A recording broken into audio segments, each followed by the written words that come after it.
নমস্কার প্রিয় বন্ধুরা, স্টার্ট নাও চ্যানেলে আপনাদের সবাইকে স্বাগত। একটা নতুন জীবন পরিবর্তন করার অডিও নিয়ে। আশা করি আপনারা সবাই ভালো আছেন। এটা আমাদের জীবনে সবাই বলে থাকে, যা হয় তা ভালোর জন্যই হয়। Everything is happen for good reason. তো চলুন শুরু করি একটা ছোট্ট গল্প দিয়ে। রাহুল ছিল এক সাধারণ গ্রামের ছেলে। সে তার গ্রামের ছোট্ট স্কুলে পড়াশোনা করত। খুবই পরিশ্রমী এবং স্বপ্ন দেখতে ভালোবাসত। রাহুলের ইচ্ছা ছিল একদিন সে বড় শহরে গিয়ে তার জীবনে বড় কিছু করবে। কিন্তু গ্রাম থেকে শহরে যাওয়ার স্বপ্নটা সহজ ছিল না। একদিন স্কুল থেকে ফেরার পথে রাহুল হঠাৎ পড়ে গিয়ে তার ডান পা ভেঙে ফেলে। ডাক্তার বলল অন্তত 3 মাস সে হেঁটে চলাফেরা করতে পারবে না। রাহুলের মনে প্রচণ্ড হতাশা চলে এলো। তার মনে হচ্ছিল এই দুর্ঘটনার কারণেই তার ভবিষ্যৎ অন্ধকার হয়ে গেল। 3 মাস পর রাহুল সুস্থ হলো।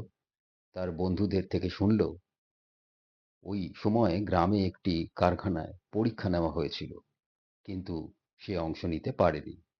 রাহুল খুবই দুঃখ পেল। ভাবল দুর্ঘটনা না ঘটলে হয়তো সে এই সুযোগটা পেত। কিন্তু কয়েকদিন পর খবর এলো যে কারখানায় সে পরীক্ষা দিতে চেয়েছিল সেখানে বড় একটা দুর্ঘটনা ঘটে এবং সেই দুর্ঘটনায় অনেক লোক আহত হয়। রাহুল বুঝল যদি সে ওই পরীক্ষায় সুযোগ পেয়ে কাজ করত তাহলে সেও হয়তো বড় বিপদে পড়ত। এই ঘটনার পর রাহুল তার জীবনে নতুন করে লক্ষ্য স্থির করল। সে বাড়িতে বসেই পড়াশুনোয় মন দিল।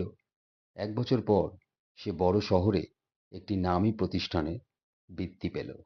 সেখানে গিয়ে নিজের কঠোর পরিশ্রম এবং ইচ্ছাশক্তির মাধ্যমে রাহুল সফল হলো।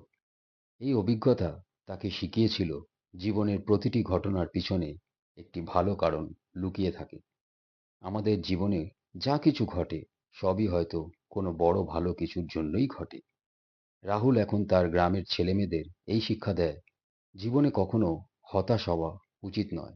সময় হয়তো মাঝে মাঝে কঠিন পরিস্থিতি এনে দেয়, কিন্তু প্রতিটি কঠিন সময়ই আমাদের জন্য একটি নতুন সুযোগও এনে দেয়। সবকিছুর পিছনে একটি ভালো কারণ থাকে, শুধু ধৈর্য ধরে অপেক্ষা করতে হবে। আশা করি এই গল্পের মাধ্যমে আপনারা সমস্তটাই বুঝতে পেরেছেন। ভালো থাকবেন, সুস্থ থাকবেন।